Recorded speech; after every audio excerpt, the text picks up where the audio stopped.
Hello बच्चों, नमस्कार। स्वागत है आपका हमारे चैनल द एडुमेट पर। बच्चों, आज इस वीडियो में हम करेंगे कक्षा तीसरी की परिवेश अध्ययन की पुस्तिका झरोखा से पाठ नंबर 5 खाएं मौज मनाएं का दूसरा भाग। तो आइए इसे शुरू करें। सोचो, छांटो और लिखो। नीचे दी गई सूची में पेड़ पौधों से मिलने वाली चीज़ों के चारों ओर हरे रंग से और पशुओं से मिलने वाली चीज़ों के चारों ओर लाल रंग से गोला बनाओ। खाली स्थान पर खाने की कुछ और चीज़ों के नाम लिखो और उन पर भी गोला बनाओ। तो बच्चों, जो हमें पेड़ पौधों से मिलता है उस पर हमें हरे रंग से गोला लगाना है, और जो हमें पशुओं से मिलता है उस पर हमें लाल रंग से गोला बनाना है। तो आइए देखें क्या क्या हमें पेड़ से मिलता है और क्या क्या पशुओं से मिलता है। सबसे पहले है दूध। आइए पहले हम जो पशुओं वाली चीज़ें हैं सभी उन पर निशान लगाएं। सबसे पहले है दूध। दूध हमें पशु से मिलता है। फिर है शहद। शहद भी हमें पशु से मिलता है। अगला है मांस मछली। मांस मछली भी पशुओं से। फिर है पनीर। पनीर भी पशुओं से। अंडे। अंडे भी पशुओं से। लस्सी। लस्सी भी पशुओं से। तो ये तो थे ऐसे जो हमें पशुओं से मिलते हैं। उसके बाद हम गोला लगाएंगे हरे रंग से जो हमें पेड़ पौधों से मिलते हैं। तो आइए देखें। पेड़ पौधों से मिलने वाली चीज़ों में हमारे पास है सरसों का तेल, गाजर, पालक, प्याज, चीनी, गुड़, भुट्टा, पपीता, सेब, मूंगफली, रोटी, दलिया। ये सारी वस्तुएं हमें मिलती हैं पेड़ पौधों से। इसी प्रकार आप और भी वस्तुएं यहाँ लिख सकते हैं जो हमें पेड़ पौधों या पशुओं से मिलती हैं। अगर कोई वस्तु हमें पेड़ पौधों से मिलती है तो उसे हरे रंग से गोला करें, और जो हमें पशुओं से मिलती है उसे लाल रंग से गोला करें। तो आइए आगे चलें। आगे है सोचो और लिखो। पेड़ पौधों और जंतुओं से मिलने वाली चीज़ों को हम किस प्रकार खाते हैं? तालिका में लिखो। बच्चों, ये हमें लिखना है कि हम पेड़ पौधों और जंतुओं से मिलने वाली चीज़ों को किस प्रकार खाते हैं। इसका एक एग्जाम्पल यहाँ देख सकते हैं आप। यहाँ हमें टेबल में दिए गए हैं सबसे पहले ऊपर वे चीज़ें जिन्हें पकाकर खाते हैं। तो लेफ्ट साइड वाले कॉलम में हम लिखेंगे जो चीज़ हम पकाकर खाते हैं। सेकंड कॉलम में दिया गया है वे चीज़ें जिन्हें बिना पकाए खाते हैं। तो यहाँ हम लिखेंगे वे चीज़ें जिन्हें बिना पकाए खाते हैं। और थर्ड कॉलम में हम लिखेंगे वे चीज़ें जिन्हें पकाकर और बिना पकाए दोनों तरह से खाते हैं। तो यहाँ हम लिखेंगे जिन्हें पकाकर और बिना पकाए दोनों तरह से हम खा सकते हैं। तो आइए देखें ऐसी क्या क्या हैं। सबसे पहले है जिन्हें हम पकाकर खाते हैं। तो उसमें हमारे पास यहाँ दिया गया है गेहूँ। गेहूँ को हम पकाकर खाते हैं। उसके बाद लिखे चावल। फिर आएगा आलू। आगे आप लिख सकते हैं दाल। ये सभी ऐसे हैं जो हम पकाकर खाते हैं। फिर है सेकंड ऑप्शन वे चीज़ें जिन्हें बिना पकाए खाते हैं। तो बिना पकाए खाने वाली चीज़ें हैं सेब, आम, केला, पपीता,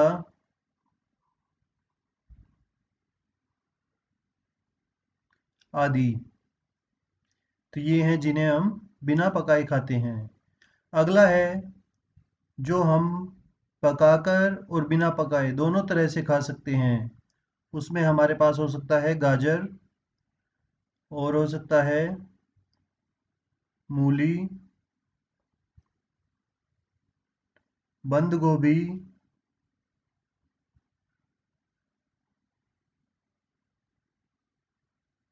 शलगम,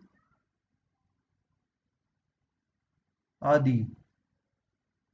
तो ये हैं ऐसी वस्तुएं जो हम पका और बिना पकाए दोनों तरह से खा सकते हैं। आइए आगे चलें।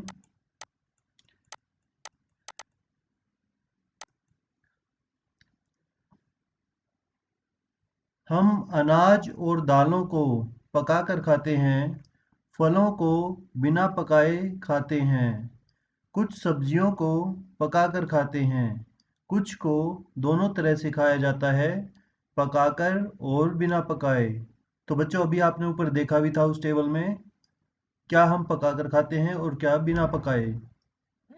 पकाने के भी अनेक तरीके होते हैं, जैसे हम रोटी को सेक कर खाते हैं, चावल को उबालकर, पापड़ को भूनकर, पूड़ी को तलकर तथा इडली को भाप से पकाते हैं। तो ये हैं इनके पकाने के तरीके। आइए आगे है, सोचो और लिखो, क्या पके, कैसे पके। बच्चों हमारे पास अब यहाँ एक और तालिका दी गई है, जिसमें यहाँ आप देख सकते हैं ये दिया गया है पकाने का तरीका। और वो पकाने के तरीके क्या क्या हैं? उबालकर, भूनकर, तलकर, सेककर, भाप से या किसी अन्य विधि से तरीके से। और यहाँ हमारे पास है चीज़ों के नाम। पहला उदाहरण आप देख सकते हैं उबालकर। तो उबालकर हम क्या क्या पका सकते हैं? चावल, सब्जियों का सूप और अंडे। तो ये सब हम उबालकर बना सकते हैं। इसी प्रकार दूसरा है भूनकर। तो भूनकर हम क्या क्या बना सकते हैं? इसमें आएगा पापड़, और हो सकता है बैंगन भूनकर, और हो सकता है मक्की, उसको भी भूनकर। अगला है तलकर। तो तलकर हम क्या क्या बना सकते हैं? पूड़ी, मट्ठी और जलेबी। अगला सेक कर। सेक कर हम क्या क्या कर सकते हैं, क्या क्या बना सकते हैं? रोटी, पराठा, मक्की की रोटी,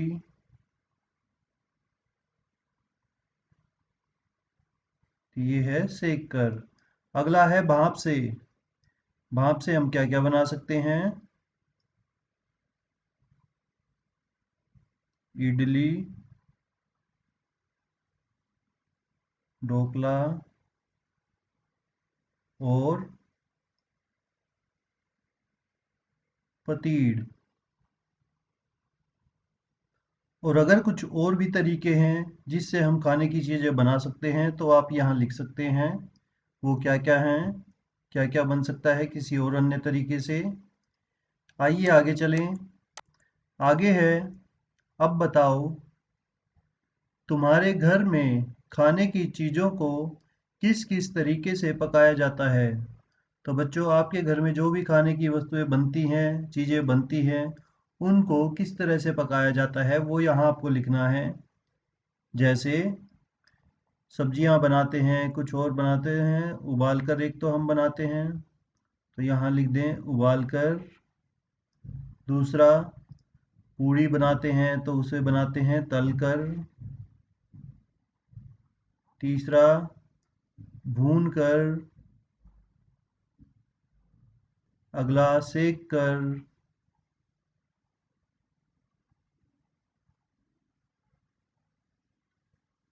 और लिख सकते हैं भाप से। ये तरीके हैं जिनसे हम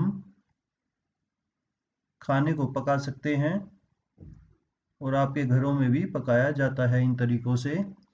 आगे, कुछ चीज़ें ऐसी भी होती हैं जिन्हें हम बिना पकाए भी तैयार कर सकते हैं, जैसे शिकंजी, फ्रूट चाट बिना पकाए बनते हैं। ऐसी अन्य 3 चीज़ों के नाम लिखें। तो बच्चों, जो बिना पकाए बनते हैं उन चीज़ों के आपको यहाँ नाम लिखने हैं। इसमें आप लिख सकते हैं शरबत। अगला, लस्सी। अगला, कोई भी जूस या शेक, जैसे मैंगो शेक।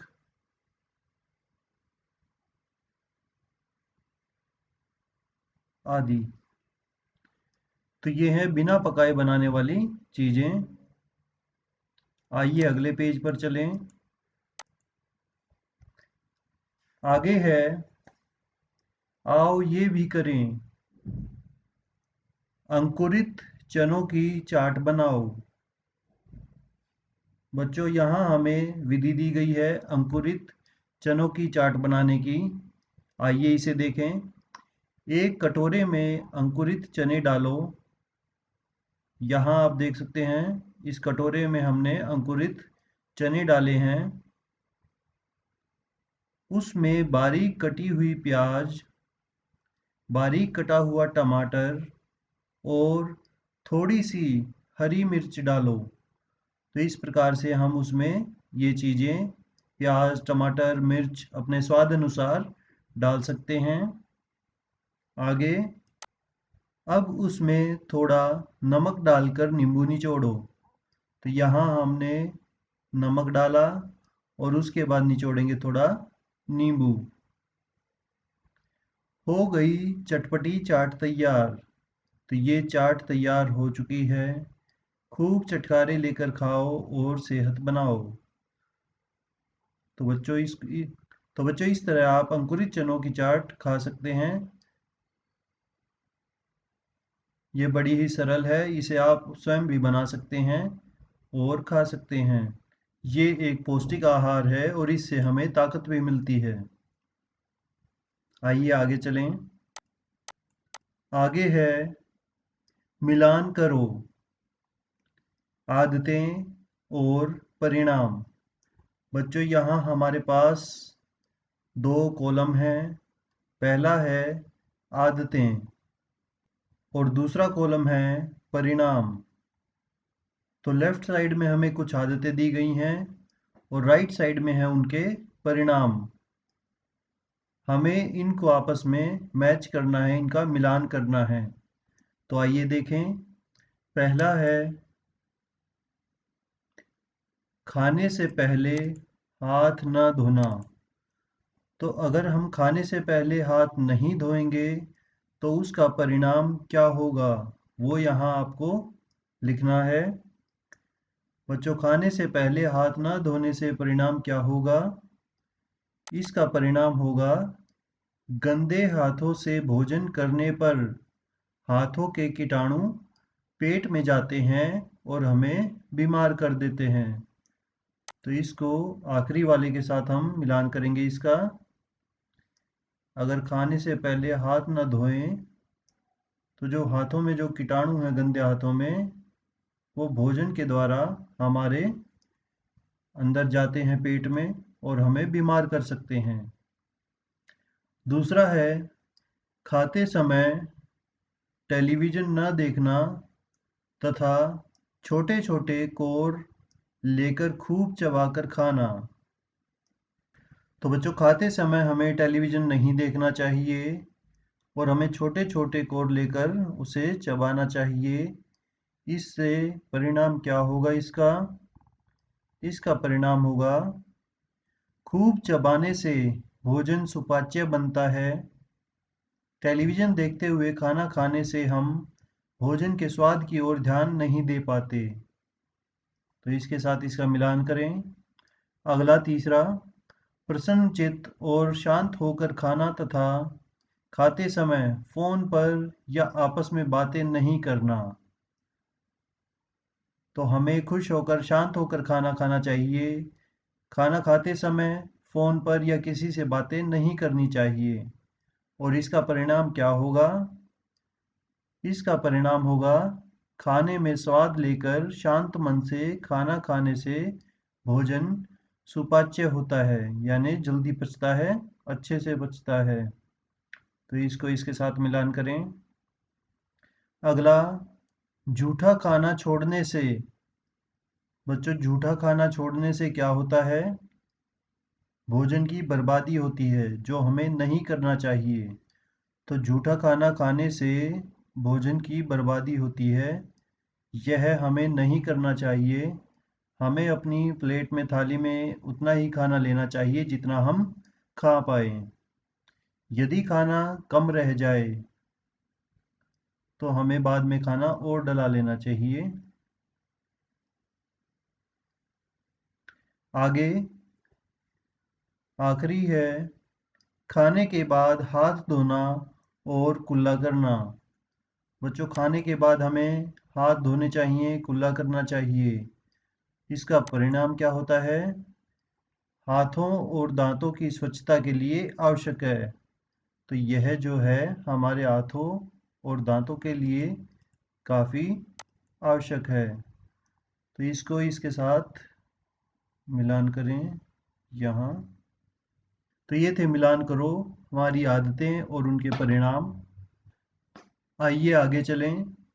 आगे है, नीचे खाने पीने की कुछ चीज़ों के नाम दिए गए हैं। इनमें से जो चीज़ें सेहत के लिए अच्छी हैं उनके नाम हरी टोकरी में, तथा जो चीज़ें सेहत के लिए अच्छी नहीं हैं उनके नाम भूरी टोकरी में लिखो।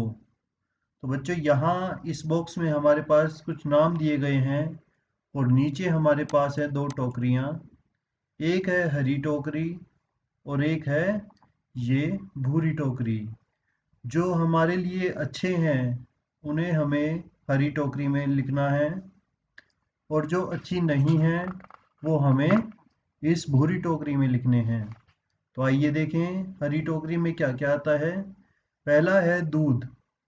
दूध हमारी सेहत के लिए काफ़ी ज़रूरी है, आवश्यक है। तो इसको हम लिखेंगे हरी टोकरी में, दूध। अगला, फल। फल भी हमारे लिए लाभकारी हैं, तो फल को भी हरी टोकरी में लिखें। अगला, नूडल्स। बच्चों, नूडल्स जो है वो हमारी सेहत के लिए अच्छे नहीं हैं, तो इसे हम लिखेंगे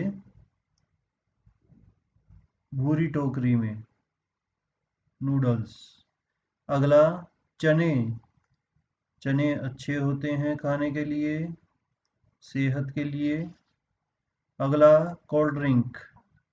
कोल्ड ड्रिंक ठीक नहीं होती, तो इसे भूरी टोकरी में लिखें।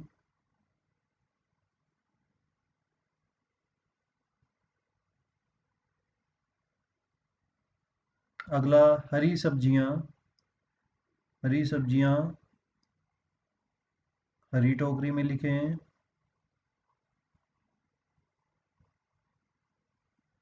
अगला, बासी खाना। बासी खाना सेहत के लिए अच्छा नहीं होता, इसे भूरी टोकरी में लिखें। अगला, बिना ढके कटे फल। बिना ढके भी कटे फल अच्छे नहीं होते, उन पर कीटाणु आ जाते हैं, तो इसे भूरी टोकरी में लिखें। अगला, ताज़ा जूस। ताज़ा जूस हमें पीना चाहिए, निकलते ही जूस को पी देना चाहिए, उसे रखना नहीं चाहिए। तो ताज़ा जूस अच्छा होता है सेहत के लिए। अगला है दालें। दालें हमारे शरीर के लिए अच्छी होती हैं। अगला चिप्स। चिप्स अच्छे नहीं होते तो उसे भूरी टोकरी में लिखें। तो इस प्रकार से हमने जो हमारे शरीर के लिए अच्छी वस्तुएं हैं वो लिखी हरी टोकरी में, और जो अच्छी नहीं है वो हमने लिखी भूरी टोकरी में। तो बच्चों ये था पार्ट नंबर 5, खाएं मौज मनाएं। आशा करता हूँ आपको ये समझ आ गया होगा, और अगर समझ आ गया है तो सभी बच्चे सेहतमंद और तंदुरुस्त रहने के लिए जो हमारे शरीर के लिए अच्छी वस्तुएं हैं, अच्छी चीज़ें हैं खाने की, वही खाएं। जो अच्छी नहीं है उनको ना खाएं। इस वीडियो को लाइक तथा शेयर करें और हमारे चैनल को सब्सक्राइब करें। धन्यवाद।